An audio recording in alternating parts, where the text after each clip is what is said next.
you can always ask. Да, Флориан перебивайте в любой момент. Это как бы наша общая политика. If you don't understand it in English, I can repeat it in German.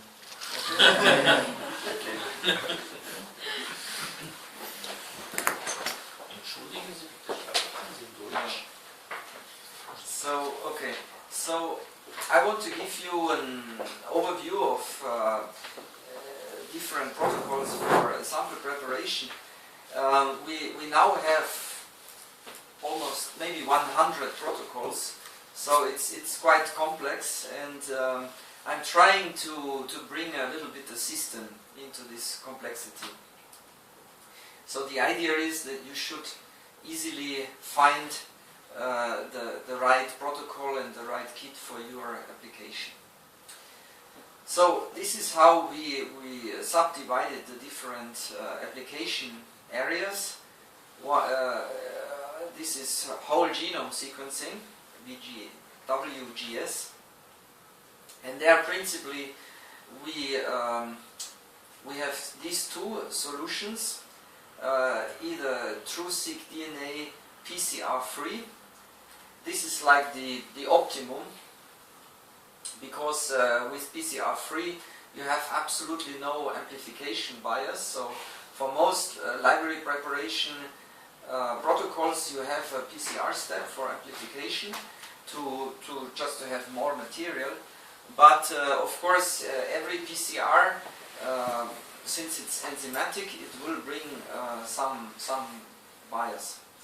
We have the TrueSeq Nano, and so this is enzymatic. It includes PCR, but it is an optimized enzyme, so this has minimum bias. Yeah. So also for whole genome sequencing, you could also use Nextera, the classic Nextera.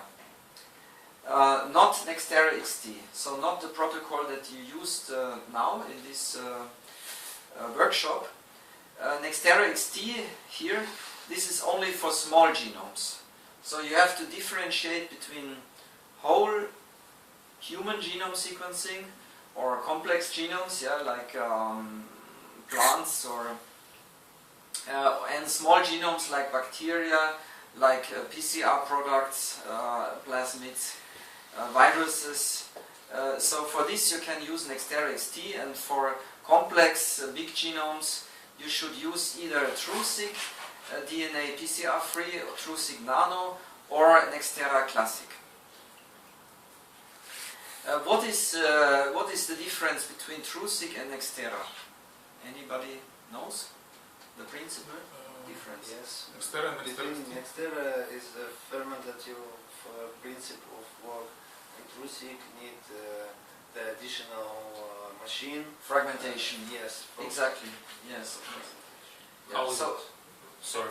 Yeah. How is it working? What's the principle of this machine? The cyclic vibration ultrasound. Yeah. So in general, we recommend the Covaris system. It's optimized for it's an ultrasound-based system, and it's optimized for fragmenting DNA. It works nicely, but it's quite expensive. And yeah, it's live technologies. No. Yes. It is purchased by Live It has been purchased. That's why we recommend bioreactor. Okay. Which is less expensive, and it's not live technology. Okay. Yes. But anyway, so either of those two. Okay. So this is for DNA sequencing, yeah, small genome and whole genome.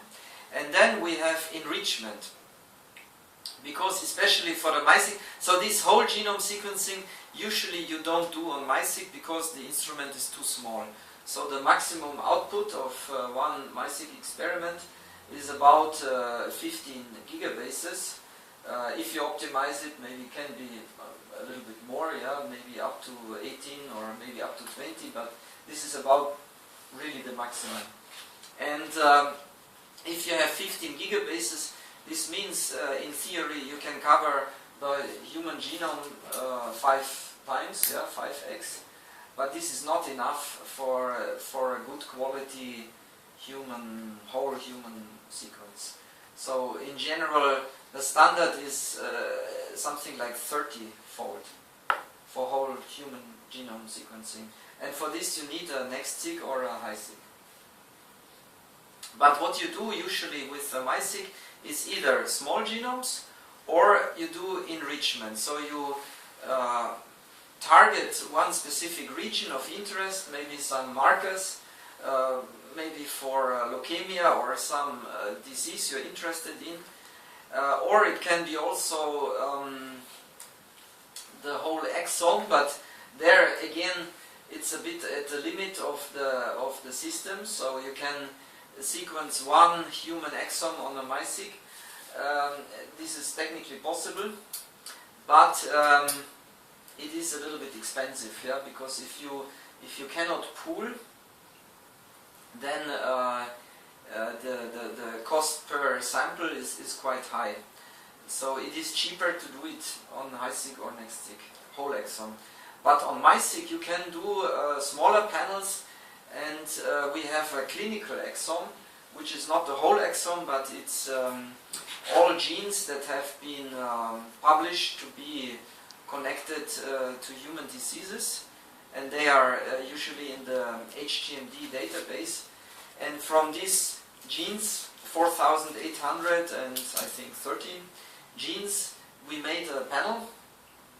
So it's a kind of focused clinical exome. And from this you can run 3 samples on one MiSeq experiment. NextERA-XT you have already talked about. And here we have different panels. So for enrichment we have 2 different protocols. One is this NextERA Rapid Capture. This is NextERA RCE, NextERA Rapid Capture Exome, or NextERA Rapid Capture Enrichment. And here we have the Amplicon workflow. This is also a kind of focused sequencing, but it's using a different protocol. And basically the difference between these two is this is for smaller panels, so the total target size should be smaller than 500 kb. And if you have a larger panel, so more than 500 kb up to 15 megabases, then you should use this type of protocols. Wait. Sorry for interrupt. Что такое, кто скажет, NextERA RCE Exome? Проверка. Ну, то есть не проверка, а просто чтобы повторить еще раз. Как расшифровывать? Вы поняли? Я просто специально... Rapid Capture. NextERA Rapid Capture Expanded Exome. Expanded это что? Расширенный. Я понимаю. It's also Чем UTR. отличается? Это просто exome. What's the difference between just exome and expanded? Normal exome is only focusing on the exonic regions, and expanded is also including UTRs, so untranslated regions that are neighboring the exomes. So the total target size of the target region, the classical exome, which is only exonic, it's 37 megabases, and expanded is 62 megabases. And enrichment? Custom enrichment. And all are enrichment based. Yeah, they use the same protocol.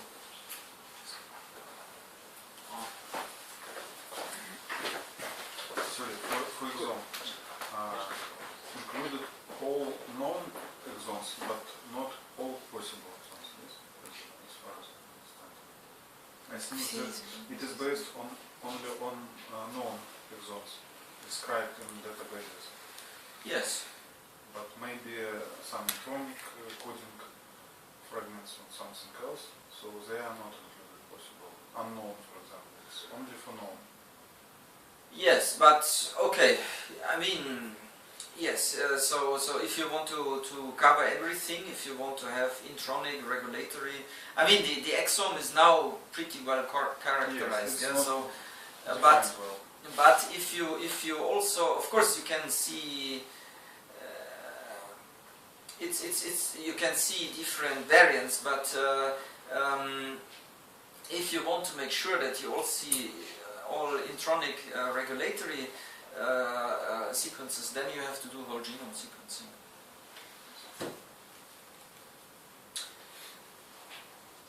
So yeah, this is again this differentiation between DNA sample prep, where you sequence just the whole genome, and targeted resequencing.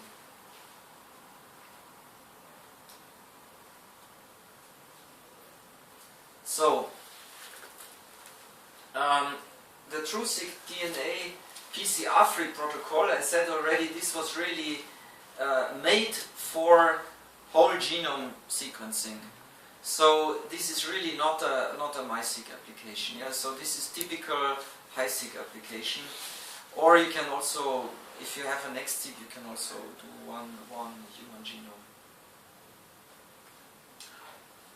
And for example, for HiSeq X10, yeah, for population-wide whole genome sequencing, this is like the perfect solution. And so, how many human genomes can sequence with HiSeq X10? Do you remember? With the HiSeq X10, so the HiSeq X10, it's called X10 because it's 10 systems. 10 yes. systems. They always come in a set of 10.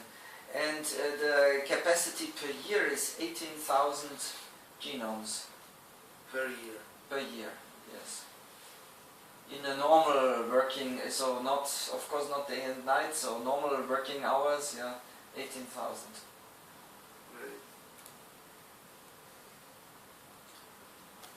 So here again the difference between different whole genome sequencing protocols. So this was the old TrueSeq DNA protocol, which was used a lot until recently.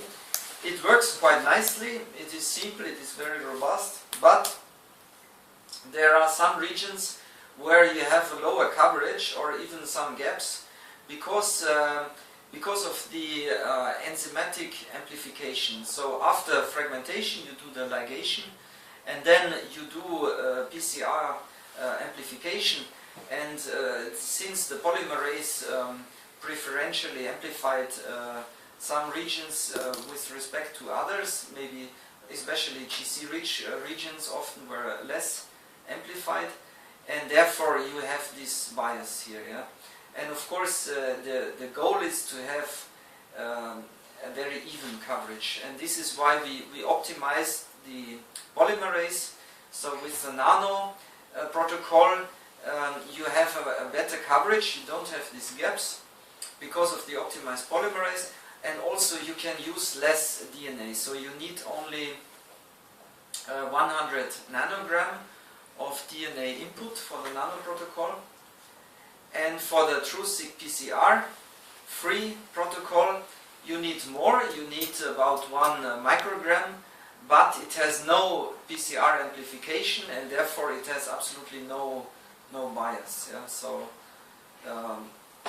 this is really, it depends, each application has its optimum solution, so you cannot say this is the optimum in general. It really depends what you want to do and how are your samples, how much sample you have, what is the quality of your samples. Right. So I think maybe we don't need to go into too much detail here. In principle you can run all libraries on all systems, so they are compatible, but in terms of throughput, of course for a whole human genome the MiSeq is a little bit small, yeah? So it is more for NextSeq or HiSeq. This is how it works. So you start with your genomic DNA, you fragment, then you end repair to get blunt ends, you phosphorylate, you adenylate, then first you make a bead-based size selection, then you adenylate, and then you ligate your adapters, and probably you have seen this yesterday, we use these forked adapters that contain both adapter in one molecule, so they are hybridized together, and this makes sure that you have on each side one adapter. Yeah, so you cannot have the same adapter on both ends. This is why we use these forked adapters. And again, here the difference between PCR-free and current protocol. So we have a kit for 24 samples, so this is a low throughput protocol, and if you process many samples, you can pull up to 96, and we have a high throughput protocol. And then the other protocol is the nano protocol. So if you have less DNA, then we suggest to use the nano protocol. But again, for this you need either Bioraptor or Cuvaris for fragmentation. Again, we have low throughput and high throughput version of the protocol. One second. Вы поняли, что такое HT и LT? Это просто очень Low throughput, high throughput. Чем они отличаются? Чем? Чем отличаются LT и HT? 96, да. Что? Да. Там Один это малое количество проб, не больше, чем что-то. А другой это большое количество проб, не меньше, чем что-то. Понятно? Это разные упаковки. Maximum for low throughput is 24 samples. Да, то есть для LT максимум 24, для HT минимум 48. So 48, right? For HT. No, 20, yeah, 24. Ну, то есть, если вы хотите делать 96 проб приблизительно, то вы берете HT. Если меньше 20, то LT. Просто, sorry for interrupt, Yes. Просто я почему это повторяю, потому что вам нужно вот после тренинга, по крайней мере мне бы хотелось, чтобы вы точно знали, какой набор для чего. Ну, это вам, я так понимаю, нужно в первую очередь от этого тренинга, правильно? But probably you will use more this. So this is the Nextera protocol, and I think you have seen this. So we use these transposons with modified ends that integrate part of the adapter in the same step as they fragment the DNA, and then we do a PCR amplification and complement the adapter with the index and the P5 and P7 oligo sequence. And as you remember, P5 and P7, these are the sequences that are homologous to the oligos on your flow cell. So this is the part that really hybridizes to your flow cell. This is how it works. So the transposons integrate, and of course they do this randomly. So if you have PCR products, they should be larger than 300 base pairs. Yeah. So if possible, the larger the better. Yeah. So because you can imagine the ends here, they will not be sequenced, yeah, or they will be sequenced at lower coverage because it has to integrate there the transposon. So if you design your PCR primers for amplification, please put them a little bit outside of the target region. So we say in general they should be at least something like 60 base pair outside. And then you do the segmentation, and then the PCR amplification, and the primers, they contain the P5 and the P7 sequence, and they also contain the index that allows you then later to pull up to 96 samples in one. And these are just some examples what you can do with Nextera. Bacterial, viral, Drosophila sequencing, so smaller genomes. This is Nextera XT, especially human resequencing. This is Nextera Classic, so it's a different kit. For Nextera Classic, its input is 50 nanogram of DNA. For Nextera XT, it's only 1 nanogram of DNA. And it's really very important that you have accurately quantified the amount of DNA. If you use more DNA, it's bad, because then the fragments are too large. If you use less DNA than specified in the protocol, it's also bad, because then you overfragment, so the fragments are too short. You can do metagenomics with amplicons, so 16S RNA metagenomics, for example. You can do haplotyping using bags and many more. Sorry, what is the principle of sharing DNA? Why they can be long or short? What is the principle of sharing DNA by bits and for size selection? And how it depends on the amount of DNA? So, since we are using these transposons, we have a specified concentration of transposons in each reaction. And you can imagine if you have more DNA, then the molarity, the average distance between two transposons is larger if you have more input DNA. And this is why the fragments are large and maybe too large to be amplified.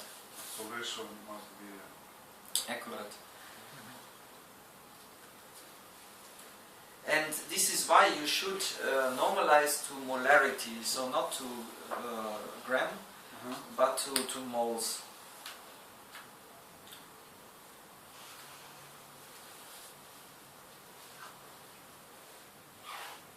So the distance between fragments between transposons depends only on input amount of not DNA. distinct, yes? It depends on amount of DNA. Yes. Random. It's random, yes, yes. Of course you get the size distribution, you get smaller fragments, you get larger fragments. So if you make a analysis on bioanalyzer, for example, you will see like a chromatogram, broad distribution, but the peak should be around 300 base pairs. 300? This is without adapters, or already with adapters? This is without adapters. Already with included adapters, yes. The adapter, they are additional, in total 120 base pairs.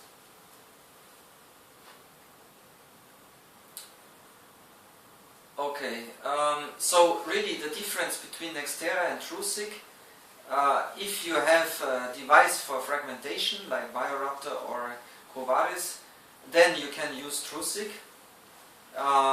It has a little bit more even coverage because it's not enzymatic. But if you don't have this, you should use Nextera. Also, you should use Nextera if you have many samples because it's much easier with multi-channel pipettes to process many samples with Nextera. So with TrueSeq it's simply more work, yeah. And also, if the amount of DNA material is limited, you should better use Nextera because with Nextera XT you need only 1 nanogram, and with Nextera Classic, so for whole genome sequencing, you need 50 nanogram. What is the reasons for bias on Nextera? GC regions or something else? Yes, some, especially GC rich, and there are some complicated repetitive elements that can be a little bit more tricky. Yeah? So in general it is pretty random, but it's not as random as mechanical shearing with sonication. So additional question, any denaturation, for example, can be helpful? Sorry? Any denaturation before this process can be helpful? No, no, you should not. To decrease the number of secondary structure. Yes, no, you should not do this. Because it's must be. It's specific for double-stranded DNA. Yes, yes. Right.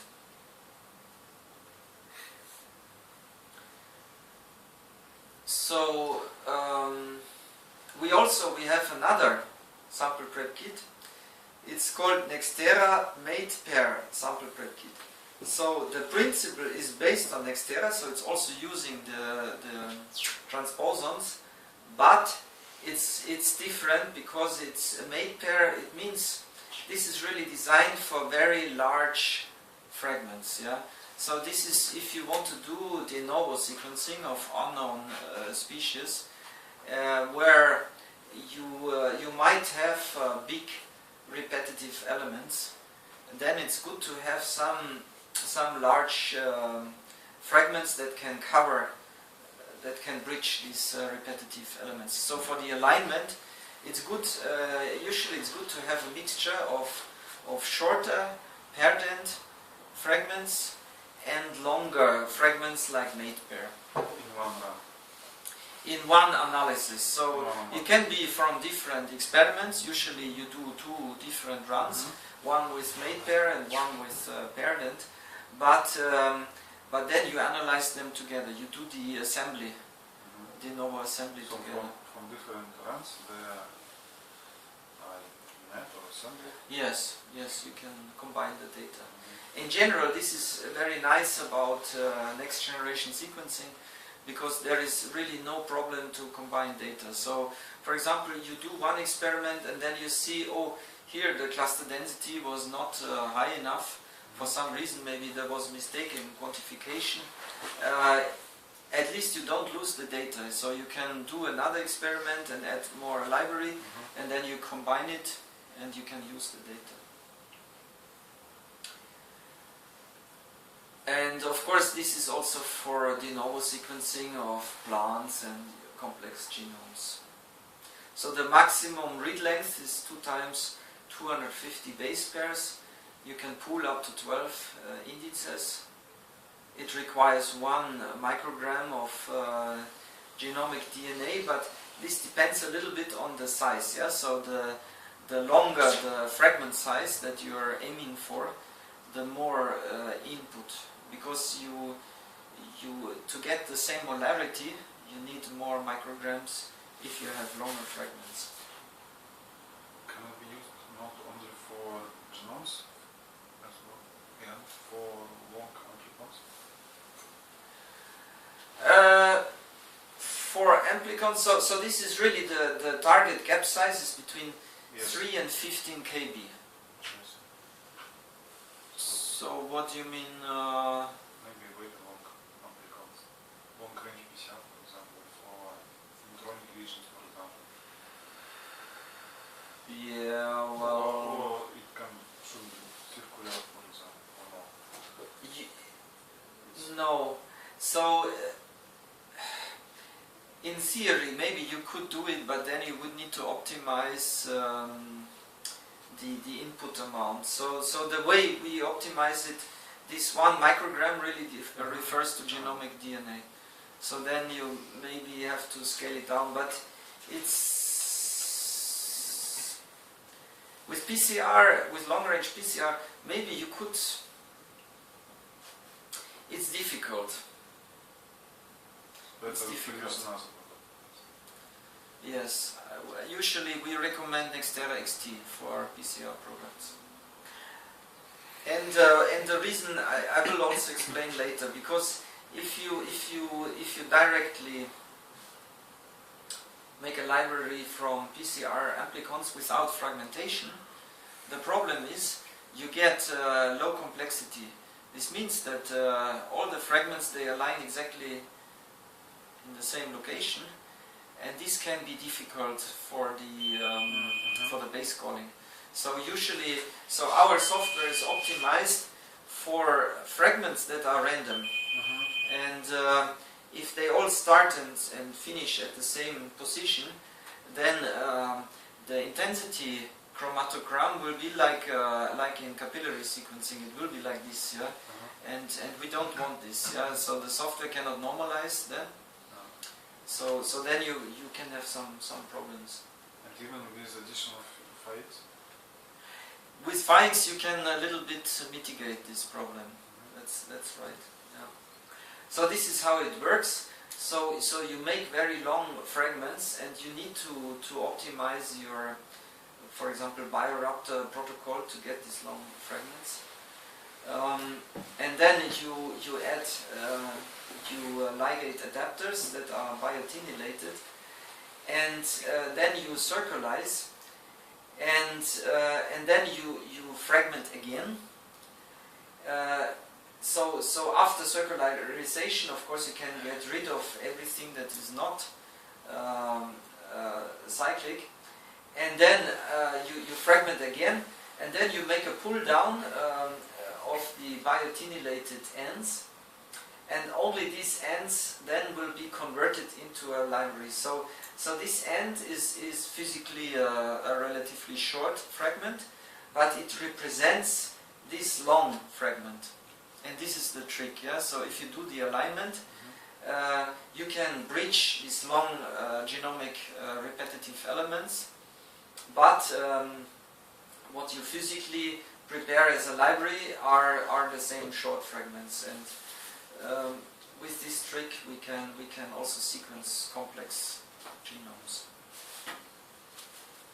And wasn't. Yes.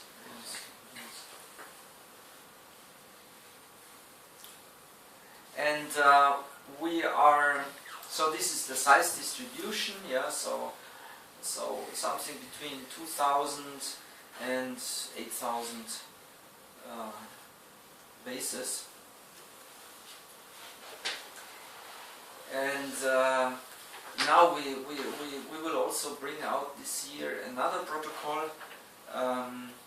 This was developed by a company called Moleculo, and Illumina bought this company 2 years ago, and we already use their method for long reads now as a service, but only for whole human genome sequencing. If you need a phased genome, but in future we want to bring it out as a kit, and then you can also do it in your laboratory for your application. What is the difference between the difference is with Moleculo, and later I can also show some slides. So the difference is with mate pair you sequence only the ends of your long fragment, and with Moleculo you sequence everything, the whole chunk.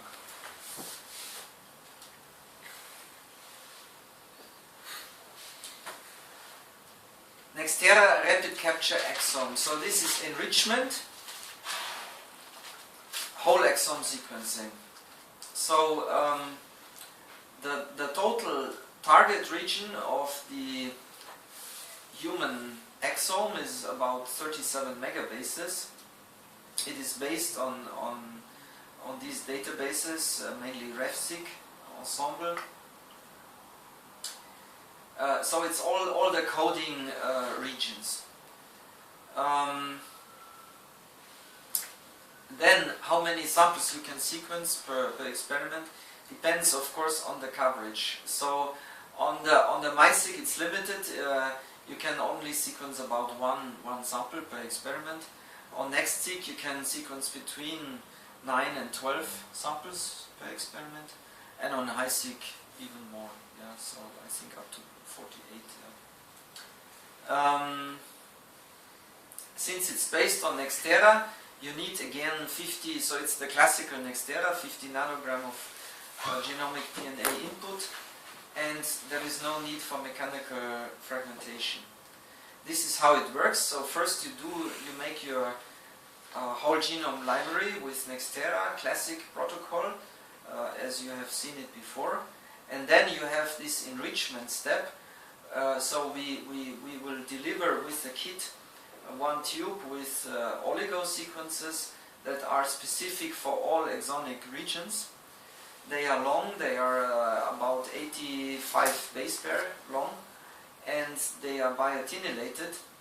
So they hybridize to the library fragments that contain these exonic regions, and then you make a pull down with magnetic particles that are coated with streptavidin, and then you get this biotin streptavidin bond. You pull down with a magnet, and then you do some enrichment, and then you can sequence.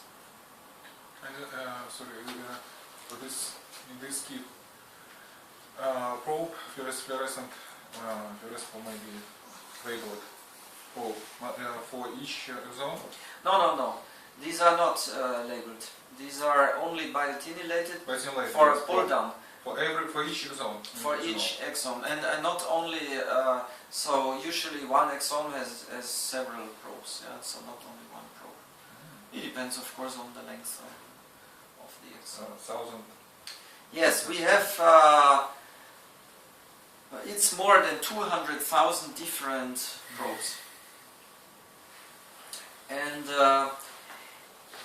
if you want to make it cost efficient, what you should do is you make from each sample, let's say you have 12 patients, from each patient you make a whole genome library, then you quantify, you make a pool of equimolar pool of your 12 samples, and then you do one enrichment reaction for all 12 together, and then of course it is cheaper, yeah, so you need only reagents for one enrichment to analyze 12 patients. And this is why we recommend to use, for example, a NextSeq or a HiSeq, because then you can sequence all 12 in one experiment. But with a MiSeq, you can only sequence one, so with a MiSeq you cannot pool 12. And then, of course, the cost is higher. Sorry, I have a question. So when we use Nextera, we first add indexes, yes, and then we enrichment from enrichment. Yes. Probes. Yes. And enrichment takes DNA fragments, exons already with indexes, or can be With index. exons without indexes. No. So first, this is your whole genome library with index. Then you pool. Of course, you must first have the index before you pool. Otherwise, you cannot distinguish between the patients. So it's randomly added indexes, and they several fragments already cover one exome, for example. Yes. Yes. But so all fragments from one patient have the same index.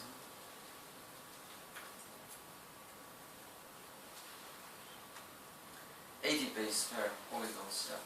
So here is the summary. 37 megabases is the total target size, and we have the expanded exome. So this is a different kit that also contains UTRs, neighboring UTRs, for example, promoter regions, and therefore it is larger. It's 62 megabases. And then you can also do custom, and this is for you interesting. This is this project that you have. So if you have a total target size between 0.5 and 15 megabases, and before I think we were talking about how much? 3,000 exons. And average size maybe, let's say 1 kb, so this would be 3 MB. And then it falls into this range. Yeah. And why is such limitation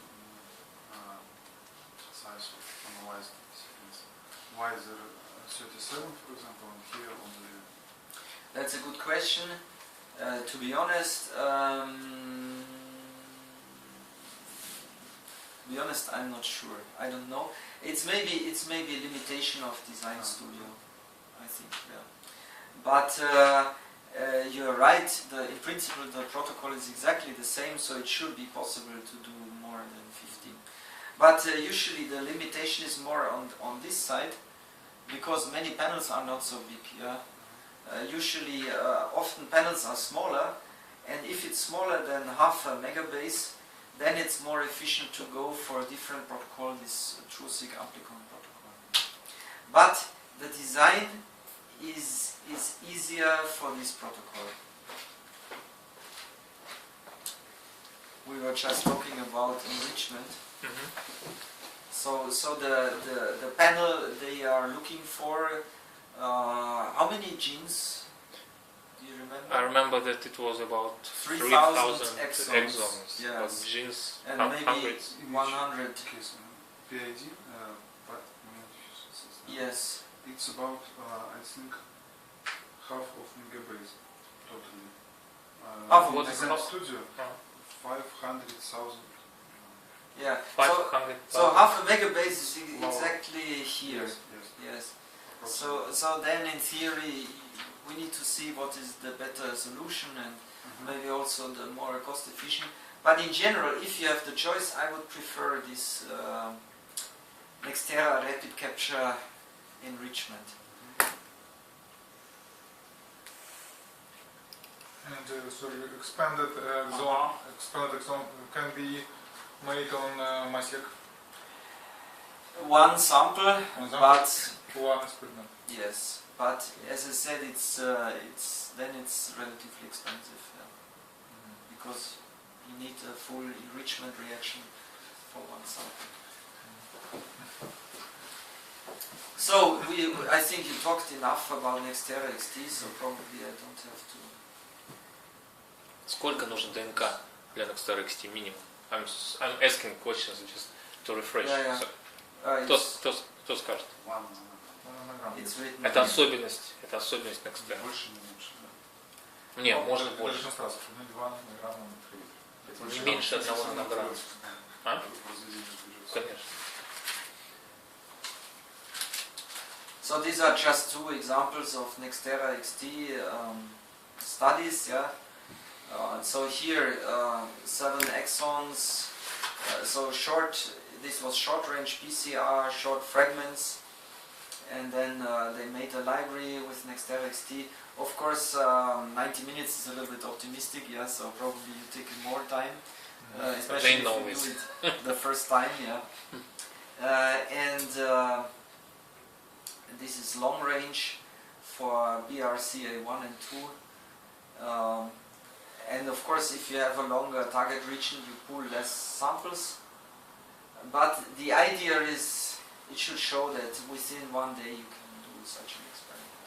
If everything is set up in the lab, yeah. So if you do it first time, it will take more time. But if everything is there and optimized. Sorry. Listen. Yes. Our previous slide. So, for example, BRCA1, we have to do 22 amplicons, then we have to purify it from gel, for example. Yes. Or how? Using columns, silica. Yes, I would do silica columns, yeah, maybe Giogen, and then we can. And then you have to pull, so you have to quantify with qubit, and then each band or each amplicon, yes, each amplicon. and then you pull, and then you make the Nextera XT library. Difference between amplicons. If one amplicon 1 kb and another 6 kb, have we to do compensation? Yes. So you should do always more equimolar pooling. So you should not pool in terms of gram. Always calculate the moles. So this is why. I mean, you know the length of your amplicon, yeah. So you can calculate the molarity. You can. There is a site molbiol.ru, which gives you just input the size and it gives you the. Там все перевод из иностранца количество. So here are all the Nextera. It's a summary of the different Nextera protocols. So this is the classic Nextera. Input is 50 nanogram. You also do a cleanup after segmentation with SIMO columns. Yeah, so you have to buy them separately. And you can pull up to 96. This is for all three the same. For Nextera XT, as I said, it's PCR products and plasmids and bacteria. Input is only 1 nanogram, and really input amount is very important. So really spend enough time to very carefully and accurately quantify the DNA. This is really important. Florian, concerning the ZyMO kit, can it be alternative? Or Illumina strictly recommends only We ZyMO? strictly recommend SIMO because, of course, it could work with a different kit, but No guarantee. we haven't tested it, yeah, so we don't know. Yes, But it's column preparation. yes. It's only for the cleanup. So for Nextera XT, you don't need this, and also not for Nextera rapid capture. Yeah, so we have beads, and it's included.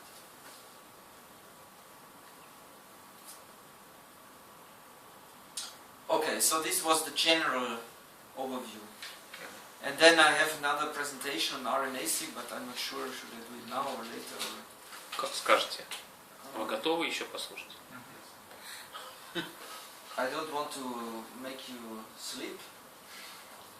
Тут Maybe- точно. Yes, maybe you need some coffee.